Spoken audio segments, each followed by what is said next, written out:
Friends, Maharashtra's Chhatrapati Sambhajinagar tragedy yesterday on 21st of August is something that we all need to ponder over seriously.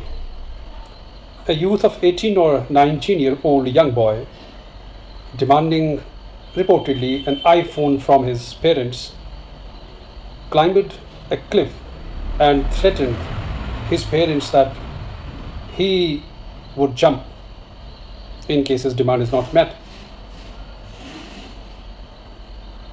Ultimately, when his father tried to persuade him for 3 long hours but failed and tried to grab him while the boy slipped, both fell and died.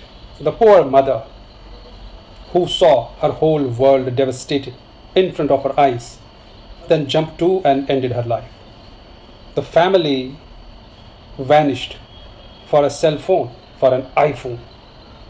Conspicuous consumption, Bordeaux and Veblen. How modern gadgets are treated by youth as status symbols or the symbols of social mobility or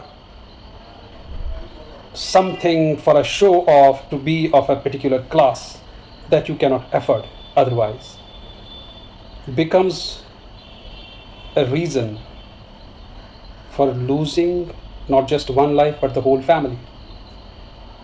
Seeking a new cultural capital, as Bordeaux talks about, a new symbolic power by having a particular gadget in one's hand that a particular class cannot afford.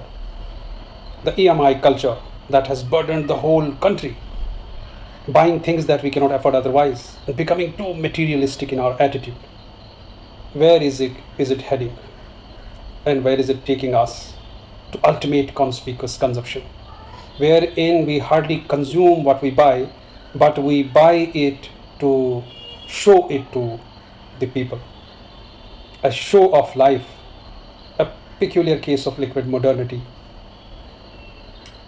And see where has it taken Indian family, where love for children is something central, but without setting boundaries and making catastrophes possible.